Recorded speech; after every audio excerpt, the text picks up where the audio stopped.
Everyone, welcome to my channel skilled with Srishti. ये video class 10th students के लिए है जिन्होंने रिटेल चूज किया है एज देयर वोकेशनल सब्जेक्ट।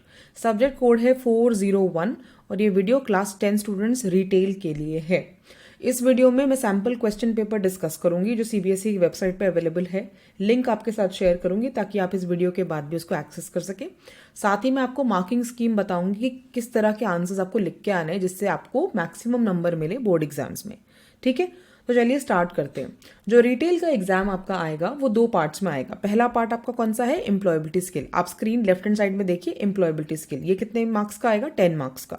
ठीक है, एम्प्लॉयबिलिटी स्किल्स में 5 यूनिट्स हैं। पहला है कम्युनिकेशन स्किल, दूसरा है सेल्फ मैनेजमेंट, तीसरा है आईसीटी, फोर्थ है एंटरप्रेन्योरियल एंड फिफ्थ है ग्रीन स्किल्स। ये 5 यूनिट्स आपके एम्प्लॉयबिलिटी स्किल्स में आ रहे हैं। पार्ट नंबर बी में क्या आ रहा है? Subject specific skills. ठीक है, जहां पर रिटेल का इन डेप्थ नॉलेज चेक किया जाएगा। तो इसमें 4 यूनिट्स हैं, delivery of goods, retail store operations, merchandise planning और security operation and housekeeping in retail. तो ये 4 जो सेक्शंस हैं इनमें से क्वेश्चन पूछे जाएंगे जो कि 40 मार्क्स का होगा। तो चलो अब देखते हैं किस तरह के क्वेश्चंस आते हैं पेपर में एक्चुअली में। So section A objective type question में सबसे पहले क्वेश्चन नंबर 1 डिस्कस करते हैं। क्या लिखा है? The communication which helps to understand others thoughts and feelings. ऐसा कम्युनिकेशन जिससे हम दूसरे के थॉट्स और फीलिंग्स को समझते हैं वो कौन सा कम्युनिकेशन है? तो 4 ऑप्शंस दिया हुआ है, verbal communication, non verbal, visual और रिटन। राइट हैंड साइड पे आप देखो, सही आंसर क्या है? वर्बल कम्युनिकेशन, क्योंकि जब हम बात करते हैं तो हमें दूसरे की फीलिंग्स और थॉट्स का पता चलता है, उनके टोन से, उनके तरीके से बात करने का और उनके शब्दों से भी। Second, having conscious knowledge of your own self, capabilities, feelings and one's own character is called as dash. तो क्या क्वेश्चन है कि जब हमें अपने बारे में, अपनी कैपेबिलिटीज, फीलिंग्स और अपने कैरेक्टर के बारे में पता होता है तो क्या होता है वो? सेल्फ अवेयरनेस, मोटिवेशन, रेगुलेशन या असेसमेंट। सही आंसर क्या है? Self awareness. अवेयरनेस होगी तभी तो हमें अपने बारे में पता होगा। ठीक है, तो सही आंसर क्या है इसका? Self awareness. क्वेश्चन नंबर 3 है, which of the following is not a physical sign of stress. इनमें से कौन सा ऑप्शन जो है वो फिजिकल साइन ऑफ स्ट्रेस नहीं है? तो फिजिकल मतलब जो कि हम देख सकते हैं, तो ड्राई माउथ आप देख सकते हो, हाँ। गिल्ट आप देख सकते हो, नहीं। फटीग थकान, आप किसी इंसान को देख सकते हो कि वो थका हुआ है कि नहीं, हाँ देख सकते हैं। कोल्ड हैंड्स, किसी के हाथ ठंडे हो रखे हैं तो आप पता लगा सकते हो, एब्सोल्युटली यस। तो इनमें से कौन सा साइन नहीं है physical sign of stress? Guilt. Guilt आपकी मन की फीलिंग होती है, तो इसीलिए इसका आंसर क्या रहेगा? B, guilt. फोर्थ क्वेश्चन देखो, this allows the user to change various settings in a computer. कौन सा इसमें से ऑप्शन है जो कंप्यूटर की सेटिंग्स को चेंज करने में काम करता है? Search box, task bar, control panel या रिसाइकिल बिन। बताओ आंसर क्या रहेगा? कंट्रोल पैनल, क्योंकि वहां पे जाके आप कंप्यूटर की सेटिंग्स को चेंज कर सकते हो। क्वेश्चन नंबर 5 है, which of the following is the managerial function of an entrepreneur. इनमें से कौन सा मैनेजरियल फंक्शन है एंटरप्रेन्योर का? ठीक है, आइडिया डिस्कवर करना, प्लानिंग करना, इन्वेस्टिगेशन करना या फिर असेंबल करना सारी रिक्वायरमेंट्स। तो इसमें सही आंसर क्या रहेगा आपका? प्लानिंग करना। प्लानिंग जो है वो मैनेजरियल फंक्शन है एंटरप्रेन्योर का। 6th क्वेश्चन क्या है? One of the best solutions to get rid of non biodegradable waste is. अगर हमें नॉन बायोडिग्रेडेबल वेस्ट से गेट रिड करना है तो हम क्या करना चाहिए? हमको बर्निंग करनी चाहिए, डंपिंग करनी चाहिए, रिसाइकलिंग करनी चाहिए, बरिंग करनी चाहिए। तो काफी ये ऑब्वियस आंसर है। आंसर क्या रहेगा इसका? रिसाइकिल। अगर हम रिसाइकलिंग करेंगे तो हम नॉन बायोडिग्रेडेबल वेस्ट को से बच सकते हैं। ठीक है, क्वेश्चन नंबर 2 पे अब आप आ जाओ। क्वेश्चन नंबर 2 देखो, पहला क्वेश्चन क्या कह रहा है? पहला क्वेश्चन कहता है, dash payment feature allows processing of unsettled bills. इनमें से कौन सा पेमेंट फीचर आपको अलाउ करता है अनसेटल्ड बिल्स को प्रोसेस करने के लिए? Due bill, settled bill, unsettled bill या डिटेल बिल? क्या आंसर रहेगा इसका? Due bill. क्वेश्चन नंबर 2 क्या है? Billing accuracy is most important factor for. Billing accuracy किस चीज के लिए सबसे इंपॉर्टेंट फैक्टर रहती है? कस्टमर सेटिस्फैक्शन के लिए, रीसेलर सेटिस्फैक्शन के लिए, परचेज सेटिस्फैक्शन के लिए या रिटेलर सेटिस्फैक्शन के लिए? तो सही आंसर क्या रहेगा? कस्टमर सेटिस्फैक्शन के लिए। तो अगर आप सही आंसर चूज करते जाओगे, लिखोगे, तो ऑब्वियसली आपको हर क्वेश्चन का 1 नंबर मिलेगा, जो कि ये छोटे एमसीक्यू क्वेश्चन है। क्वेश्चन नंबर 3 देखो, hazards material must be loaded and unloaded. जो हैजार्डस मटेरियल होता है, मतलब जो हानिकारक मटेरियल होता है, उसको लोड और अनलोडेड हमें कैसे करना होता है? क्विकली, तेजी से, केयरफुली, ध्यान से, डू नॉट हैंडल, हैंडल ही नहीं करना होता, या केयरलेसली, बड़ी बेपरवाही से। तो what will be the correct answer? Carefully. ठीक है, क्वेश्चन नंबर 4 देखो, विच of the following system is used for wholesale billing. इनमें से कौन सा सिस्टम होलसेल बिलिंग के लिए इस्तेमाल होता है? ZNTech, DNTech, HNTech या इंटेक? सही आंसर क्या है? इंटेक। ठीक है, सीबीएसई के स्टडी मटेरियल में सब कुछ मिल जाएगा। और जैसा कि आप मार्किंग स्कीम में देख सकते हो, राइट हैंड साइड पे आपको चैप्टर नंबर और पेज नंबर भी मिलेगा कि कहाँ से क्वेश्चन लिया गया है। ठीक है, चलो आगे बढ़ते हैं। क्वेश्चन नंबर 5 देखो, give the main objective of retail transportation. Retail transportation का मेन ऑब्जेक्टिव बताओ। एक नंबर का क्वेश्चन है तो एक ही पॉइंट लिखना। Main objective of retail transportation is timely delivery to customers. Customers को समय पर डिलीवर कर दोगे प्रोडक्ट्स तो वो रिटेल ट्रांसपोर्टेशन का मेन ऑब्जेक्टिव रहता है। नेक्स्ट क्वेश्चन क्या है, ईडीआई किसके लिए स्टैंड करता है, मतलब ईडीआई का फुल फॉर्म क्या है। Electronic data interchange, electronic device interchange, electronic delivery interchange या इलेक्ट्रॉनिक डिजिटल इंटरचेंज। सही आंसर क्या है, electronic data interchange, EDI electronic data interchange. अगर आ गया तो आपको यही ऑप्शन सिलेक्ट करना है। क्वेश्चन नंबर 3 का पहला क्वेश्चन देखिए, Reliance fresh is an example of dash plan. Reliance fresh जो आप देखते हो जहाँ पे बहुत सारे फ्रूट्स वेजिटेबल्स ग्रोसरीज मिलती है, तो वो किसका एग्जाम्पल है, मिक्स लेआउट का है, डायगोनल का है, एंगुलर का है, स्ट्रेट का है। तो आंसर क्या रहेगा, एंगुलर का फ्लोर प्लान का वो एग्जाम्पल रहता है। सेकेंड क्वेश्चन है, ISO certified symbol for the first aid kit. First aid kit में जो आईएसओ स्पेसिफाइड सिंबल होता है वो कैसा होता है, कैसा होता है, white cross on a green background. सही आंसर क्या है, white cross on a green background. सारे ऑप्शंस ऑलमोस्ट सेम लग रहे हैं लेकिन हमें ध्यान से देख के सिलेक्ट करना है सही आंसर, और ये आप तभी कर पाओगे जब आपने स्टडी मटेरियल कम से कम 5 बार पढ़ा है। ठीक है, तो एग्जाम देने से पहले कम से कम 5 टाइम्स अपना स्टडी मटेरियल आप पढ़ के जाएंगे। थर्ड क्वेश्चन है, identify the management that pertain to the handling of products in a store. इसमें से आपको आइडेंटिफाई करना है मैनेजमेंट जो कि पर्टेन कर रही है handling of products in a store. Product handling में क्या इसमें काम आता है, कौन सी मैनेजमेंट काम आएगी, tech, marketing, promotion, inventory. Inventory, क्योंकि वही तो है मैनेजमेंट टीम जो प्रोडक्ट्स हैंडलिंग में ध्यान देती है। नंबर 4 क्वेश्चन क्या है, एस स्टैंड्स फॉर क्या इन एसओपी इन रिटेल। तो एसओपी का फुल फॉर्म क्या होता है, स्टैंडर्ड ऑपरेटिंग प्रोसीजर। तो एस का क्या काम है यहाँ पे, स्टैंडर्ड। तो सही आंसर क्या है, फोर्थ का सी, स्टैंडर्ड। ठीक है। फिफ्थ क्वेश्चन क्या है, it minimises the variation and promote standardisation through consistent implementation of a process. तो कह रहा है कि इनमें से कौन सा प्रोसीजर वेरिएशन को मिनिमाइज करता है और स्टैंडर्डाइजेशन को प्रमोट करता है कंसिस्टेंट इंप्लीमेंटेशन से। तो 4 ऑप्शन दिए है ना, standard operating procedure, marketing, labour practices या क्लोजिंग प्रोसीजर। सही आंसर क्या है, एसओपी, स्टैंडर्ड ऑपरेटिंग प्रोसीजर, जिससे कि सारे प्रोसेसेस जो है वो स्टैंडर्डाइज हो जाते हैं। 6th क्वेश्चन है, name of the floor that plan makes optimum use of the walls and utilises space in the most judicious manner. ऐसा फ्लोर का नाम बताइए जहां पर दीवारों का उत्तम इस्तेमाल होता है और स्पेस का भी सही इस्तेमाल होता है in the most judicious manner, मतलब जो स्पेस है उसको बचाते हुए। तो वो उसका क्या आंसर रहेगा आपका, स्ट्रेट फ्लोर प्लान। यहां देख सकते हो आप, स्ट्रेट फ्लोर प्लान दिख रहा है आपको, 6th का आंसर। ठीक है, क्वेश्चन नंबर 4 में आगे बढ़ेंगे, give 2 examples of impulse buying product. ऐसे दो एग्जाम्पल दीजिए इम्पल्स बाइंग प्रोडक्ट। इम्पल्स मतलब जो आप एकदम बस देखो और आपको लगे कि ये खरीदना है। तो इसके एग्जाम्पल यहाँ पे क्या दिए हुए हैं, chocolate, cake, cold drink, chips, pizza etcetera. तो ऐसे और भी आइटम्स हो सकते हैं, तो जो भी आप लिखोगे यहाँ पे 2 एग्जाम्पल आपको 1 नंबर मिल जाएगा। सेकंड क्वेश्चन है, dash is a type of rights of merchandising. 4 options दिए, market, environment, quantity, warehouse. सही आंसर क्या रहेगा, क्वांटिटी। थर्ड क्वेश्चन है, which of the following is not a factor of merchandise planning. इनमें से कौन सा मर्चेंडाइज प्लानिंग का फैक्टर नहीं है। अट्रैक्टिंग कस्टमर, कस्टमर को अट्रैक्ट करना फैक्टर है, इंक्रीज सेल्स करना फैक्टर है, प्रॉफिट मैक्सिमाइजेशन करना फैक्टर है, स्टैंडर्डाइजेशन करना फैक्टर है। तो सही आंसर क्या है, स्टैंडर्डाइजेशन करना मर्चेंडाइज प्लानिंग का फैक्टर नहीं है।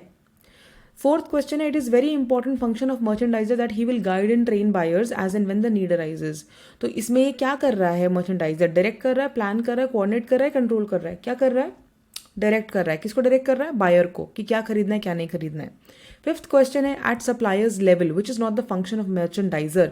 सप्लायर के लेवल पे मर्चेंडाइजर का क्या फंक्शन, क्या काम नहीं है, विजिट टू सप्लायर्स, सप्लायर्स को विजिट करना, प्राइस को नेगोशिएट करना, गुड्स को ऑर्डर करना या पेमेंट्स करना। चारों में से कौन सा आंसर सही रहेगा, मेक पेमेंट्स। ठीक है, तो सप्लायर्स लेवल पे मर्चेंडाइजर जो है पेमेंट्स नहीं करेगा। 6th क्वेश्चन क्या है, food merchandising does not consist of restaurants, grocery stores, ice cream parlour या फुटवेयर। इन चारों में से कहां पर आप फूड मर्चेंडाइजिंग नहीं करेंगे, आप फुटवेयर में नहीं करेंगे। So answer will be 6th का डी। ठीक है, फुटवेयर दिख रहा है आपको यहाँ पे राइट हैंड साइड में जहां पे कर्सर मूव कर रहा है। चलो क्वेश्चन नंबर 5 पे चलते हैं। पहला question, a dash is a room serving as an operation centre where a facility of service can be monitored and controlled.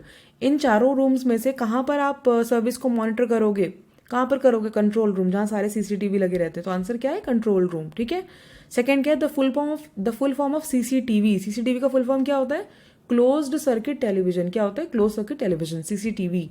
तीसरा, पर्सनल सिक्योरिटी गार्ड्स को हम क्या कहते हैं, black cat, red cat, black dog, white dog. क्या कहते हैं, black cats कहते हैं। ठीक है, फोर्थ क्वेश्चन क्या है, which of the following would you check to see if a material is hazardous. आप कैसे पता लगाओगे, आप क्या देखोगे? अगर आपको पता लगाना है कि मटेरियल हैजर्डस है कि नहीं, तो there are 4 options: the product labels, purchasing record, material safety data sheet and hazardous material inventory. इनमें से आप क्या देखोगे अगर आपको पता करना है मटेरियल हैजर्डस है? क्या देखोगे? प्रोडक्ट लेबल्स देखोगे। तो फोर्थ का आंसर क्या है? ए। फिफ्थ का क्या है? Name any 2 benefits covered under employ state insurance scheme. Employ state insurance scheme के अंदर 2 बेनिफिट्स क्या होंगे? मेडिकल बेनिफिट्स होंगे, सिकनेस बेनिफिट होंगे और मटर्निटी बेनिफिट्स भी होंगे। इनमें से 2 लिख दोगे तो नंबर आपको 2 नंबर पूरे मिल जाएंगे। PSARA एक्ट, जो सिक्योरिटी गार्ड का जो ये एक्ट होता है, ये कब इंप्लीमेंट हुआ था? 2005 में, 2005। Section B, subjective type questions. ठीक है, सेक्शन बी देखते हैं 6 से 10 तक। क्वेश्चन नंबर 6 क्या कहता है? Right any 4 C's of communication. तो देखो कम्युनिकेशन में 7 C's होते हैं ना, तो 7 C's में से कोई भी 4 लिख दोगे तो आपको 2 नंबर मिल जाएंगे। 7 C's देखो यहाँ पे लिखे हुए: completeness, conciseness, clarity, correctness, concreteness, consideration, courtesy. बार बार इनको पढ़ो ताकि आपको याद रहे ये। ठीक है, तो इनमें से 4 लिख दोगे तो 4 C's ऑफ कम्युनिकेशन सही हो जाएगा। क्वेश्चन नंबर 7 क्या है? Give any 2 benefits of working independently. Independently काम करने के 2 बेनिफिट्स क्या होते हैं? यहाँ पे आंसर देखो: इट एंश्योर्स ग्रेटर लर्निंग। अगर आप इंडिपेंडेंटली काम करते हो तो आप ज़्यादा लर्न कर पाते हो। Individuals feel more empowered and responsible. Individuals को ज़्यादा एम्पावरमेंट लगती है, उनको ज़्यादा पावर मिलती है और रिस्पॉन्सिबल हो जाते हैं अगर वो इंडिपेंडेंटली काम कर रहे हैं। सेकंड यहाँ क्या लिखा है? It provides flexibility to choose and define working hours. आप खुद से अपने वर्किंग आवर्स चूज कर सकते हो। Failure and success of task assigned account by individuals. अगर कोई टास्क में फेलियर मिला है या सक्सेस मिला है तो फिर इंडिविजुअल उसके लिए अकाउंटेबल है। Individual become assets to organisations, groups and nations at large. जो इंडिविजुअल्स होते हैं वो एसेट बन जाते हैं कंपनीज के लिए, ग्रुप्स के लिए और देश के लिए। और इससे क्या होता है? इंडिपेंडेंट काम करने से क्रिएटिविटी बढ़ती है और सेटिस्फैक्शन भी बढ़ता है अमंग इंडिविजुअल्स। तो इतने सारे पॉइंट में से कोई भी 2 पॉइंट अगर आपने लिख दिए तो आपको पूरे 2 नंबर मिल जाएंगे 20-30 वर्ड्स में। क्वेश्चन नंबर 8 देखो: what is an operating system. अगर ये आ गया पेपर में what is an operating system तो क्या लिखोगे? It is a software that serves as an interface between the user and the computer. याद रखना, यूजर और कंप्यूटर के बीच में जो इंटरफेस होता है उसे हम ऑपरेटिंग सिस्टम कहते हैं। ठीक है, उसके बाद क्वेश्चन नंबर 9 देखो: mention any 2 positive impacts of entrepreneurship on society. कोई भी 2 पॉजिटिव इंपैक्ट्स बताइए एंटरप्रेन्योरशिप के सोसाइटी, हमारे समाज पर एंटरप्रेन्योरशिप के क्या पॉजिटिव इंपैक्ट्स हैं। क्वेश्चन नंबर 9, तो क्या पॉजिटिव इंपैक्ट्स है भाई? इम्पैक्ट ये है कि एंटरप्रेन्योरशिप जो है इकोनॉमिक ग्रोथ को एक्सेंचुएट करता है, इकोनॉमिक क्रिएटिविटी को हमारी फॉस्टर करता है, इनोवेशन को हमारे स्टिमुलेट करता है, जॉब्स और एम्प्लॉयमेंट प्रोवाइड करता है, सोसाइटी की, समाज की प्रॉब्लम्स को सॉल्व करता है, समाज के वेलफेयर को भी एनकरेज करता है। इनमें से कोई भी 2 पॉइंट अगर आपने लिख दिए तो आप बता दोगे कि एंटरप्रेन्योरशिप के 2 पॉजिटिव इंपैक्ट्स क्या हैं समाज के ऊपर। क्वेश्चन नंबर 10 क्या है? Explain the importance of education towards sustainable development. Education का, पढ़ाई लिखाई का क्या इंपॉर्टेंस है सस्टेनेबल डेवलपमेंट में, ये क्वेश्चन है। तो क्या लिखोगे answer? Children who gone to school will be able to do jobs so that they can take care of themselves and their families and also helps to become aware of one's role as a responsible citizen. तो कहने का मतलब ये है कि sustainable development इसलिए हो पाएगी कि जो बच्चे आज स्कूल जा रहे हैं वो आगे जाके अपना खुद का ख्याल रख सकते हैं, क्योंकि उनको मॉरल एजुकेशन मिल जाएगी और इकोनॉमिक एजुकेशन मिल जाएगी और आगे जाके वो अपने आप को, अपनी फैमिलीज को सपोर्ट कर सकते हैं और इसीलिए वो रिस्पॉन्सिबल सिटीजन भी बनेंगे और अच्छे से वोट भी कर पाएंगे और सारे जो भी ड्यूटीज हैं एज अ सिटीजन वो सारे वो रोल्स जो है वो कर पाएंगे। तो ये उसका लॉन्ग टर्म सस्टेनेबल डेवलपमेंट पे इम्पैक्ट है। क्वेश्चन नंबर 11 देखो: what do you understand by telecom billing. अगर ये क्वेश्चन आ गया टेलीकॉम बिलिंग क्या होता है तो क्या लिखोगे? Telecom billing is a process of collecting usage, aggregating it, applying required usage and rental charges and finally generating invoices for the customers. Telecom billing क्या होता है? उसमें क्या होता है? Receiving end recording payments from the customers. जैसे जो भी एयरटेल, वोडाफोन जो भी होता है, तो ये जो भी कंपनीज है जो हमें फ़ोन की सर्विसेज प्रोवाइड कर रहे हैं, टेलीकॉम बिलिंग में यही तो करते हैं। हर महीने हमें अपने मोबाइल फ़ोन पे आता है ना बिल हमारे नंबर पे, that is called telecom billing. Question number 12 क्या है? Mention any 2 advantages of straight floor plan. Straight floor plan जो है उसके 2 एडवांटेजेस बताइए। तो एडवांटेजेस क्या है यहाँ पे देखो: motivate shoppers to spend time and explore the merchandise.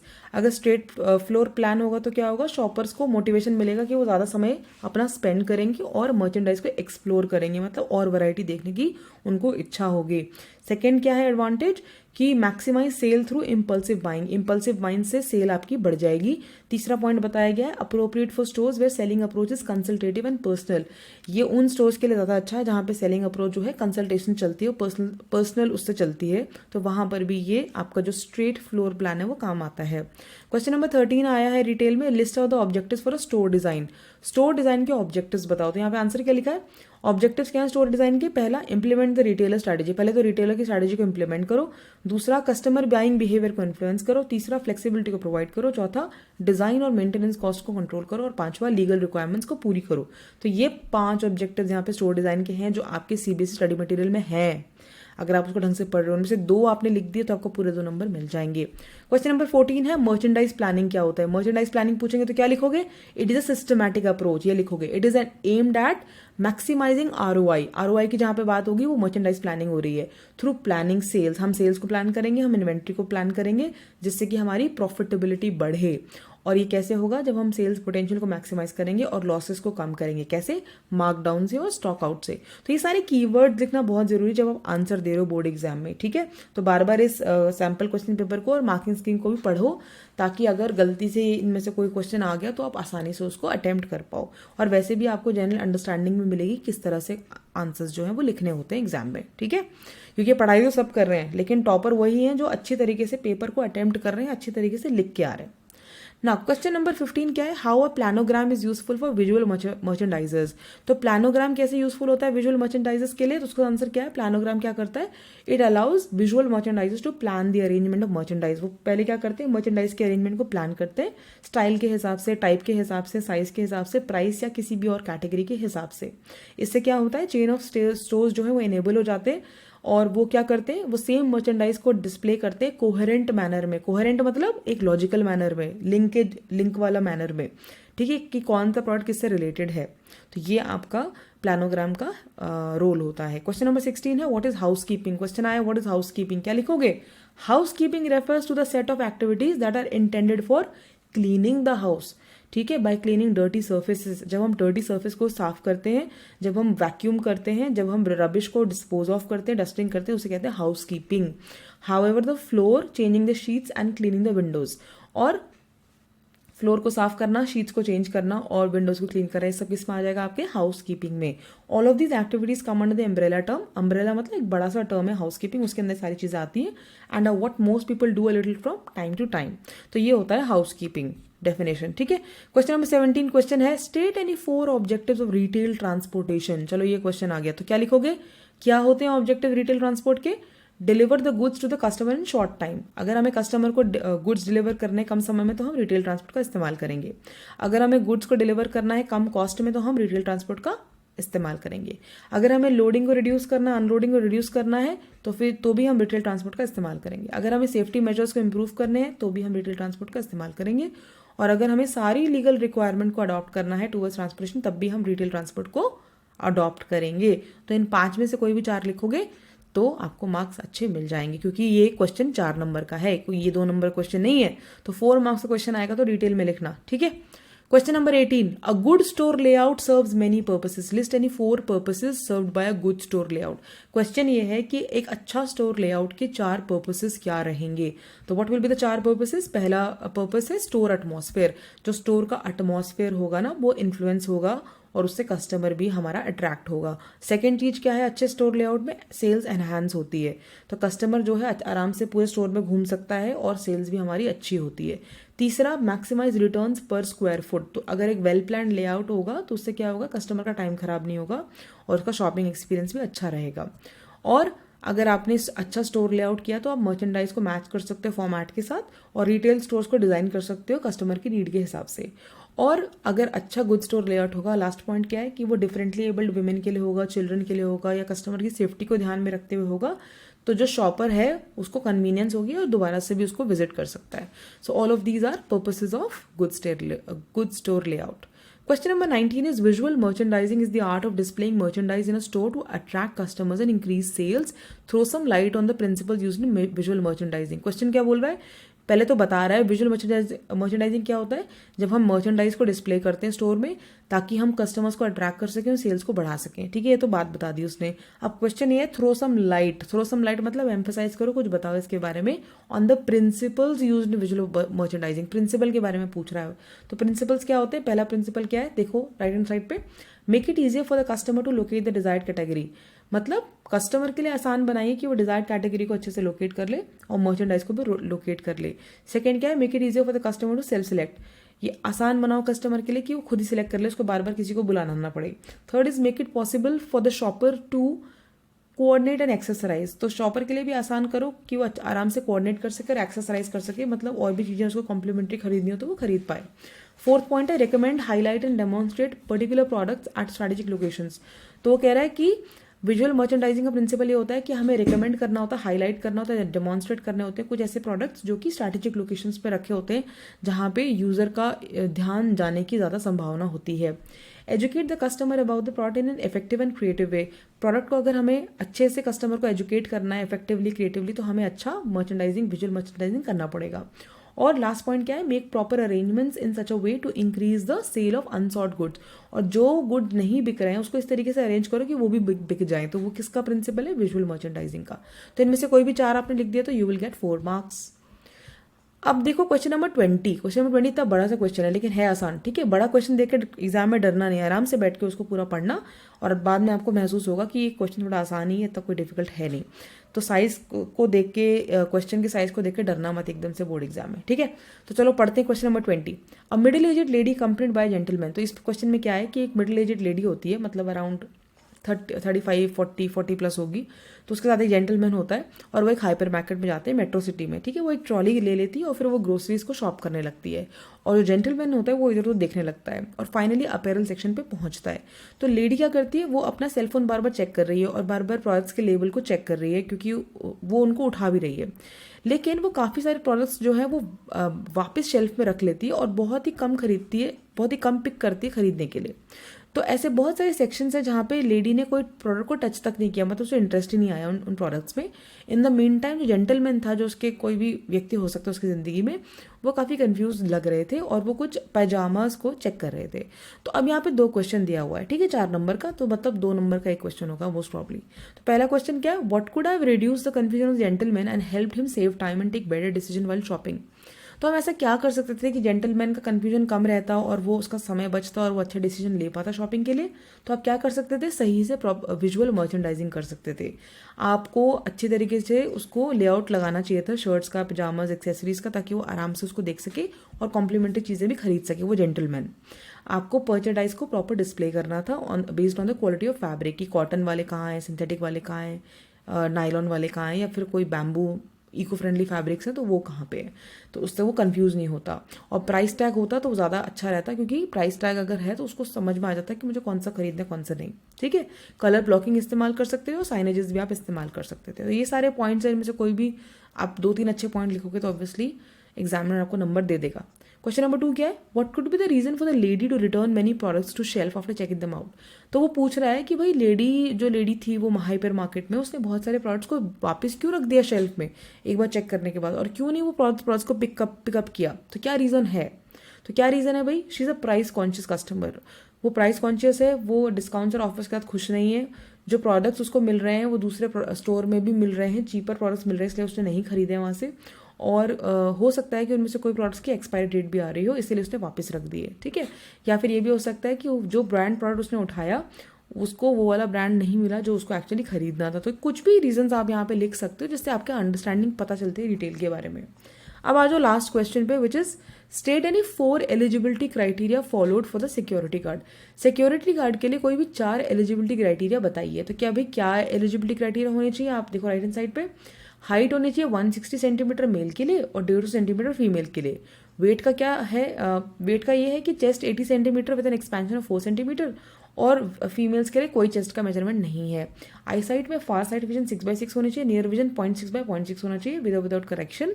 Colour blindness किसी को नहीं होना चाहिए, ठीक है, और वो कोई भी कलर डिस्प्ले को आइडेंटिफाई कर पाए और डिस्टिंग्विश कर पाए, वो भी इंपॉर्टेंट है। जो सिक्योरिटी गार्ड बनना चाहता है वो डिस्प्लेस को रीड भी कर सके और समझ भी सके, इंग्लिश अल्फाबेट्स को समझ सके, अरेबिक न्यूमरल्स को समझ सके। और जो सिक्योरिटी गार्ड के लिए अप्लाई कर रहा है उसको नॉक नी भी नहीं होना चाहिए, उसको फ्लैट फुट भी नहीं होना चाहिए, और वो कम से कम 1 किलोमीटर 6 मिनट में भाग लेना चाहिए, ठीक है। तो इसकी एलिजिबिलिटी मैं बता रही हूँ यहाँ पे जो मार्किंग स्कीम में लिखी हुई है। फिर ये होना चाहिए कि भाई उसको हेयरिंग डिफेक्ट नहीं होना चाहिए, उसके कान में कोई प्रॉब्लम नहीं होनी चाहिए, उसको सुनाई सही से देना चाहिए, और कोई ऐसा प्रॉब्लम हो तो फिर वो एलिजिबल नहीं होता। लास्ट एलिजिबिलिटी क्या लिखी है यहाँ पे, डेक्सटेरिटी होनी चाहिए, मतलब दोनों हाथों से उसे काम करना आना चाहिए और उसको सर्चेस परफॉर्म करने आनी चाहिए, उसे ऑब्जेक्ट्स को हैंडल करना आना चाहिए, और उसे फोर्स का इस्तेमाल करना भी आना चाहिए जहाँ पर इंडिविजुअल्स को रिस्ट्रिक्ट करने की ज़रूरत हो। एच पॉइंट में क्या लिखा है, उस कैंडिडेट को कोई भी कंटेजियस या इन्फेक्शियस डिजीज़ नहीं होनी चाहिए, कोई भी ऐसी बीमारी नहीं होनी चाहिए जो कि उस सर्विस से एग्रीवेट हो जाए या फिर उसको आगे जाके अनफिट घोषित कर दे या फिर पब्लिक की हेल्थ को एंडेंजर करे, क्योंकि वो सिक्योरिटी गार्ड है और वो ही is going to face the public. ठीक है, सो इतने सारे यहाँ पे पॉइंट्स लेके इनमें से कोई भी आप 4 एलिजिबिलिटी क्राइटेरिया लिख दोगे सिक्योरली तो आपको 4 मार्क्स मिल जाएगा। तो इस तरीके से हमें कोशिश करनी है कि हम फुल मार्क्स लेने की कोशिश करें और समझें कि 1 नंबर के क्वेश्चन में कितना बताना है, 2 मार्क्स के क्वेश्चन में कितना बताना है और 4 मार्क्स के क्वेश्चन में कितना डिटेल चाहिए। ठीक है, तो कोशिश कीजिए कि आपके आंसर में अच्छे कीवर्ड्स हों और एक लॉजिकल आंसर आपका बन रहा हो और बहुत ही रटा हुआ आंसर ना हो और बहुत ही आप मतलब आंसर को अननेसेसरीली आप उसको एक्सपैंड ना करें। ठीक है, तो सोच समझ के अच्छे से याद करो, स्टडी मटेरियल को बार बार पढ़ो, कम से कम 5 बार पढ़ो और उसके बाद अटेम्प्ट करो कोई भी पेपर, कोई भी sample paper, and I am sure कि आप अच्छा करोगे। All the very best, thank you for listening.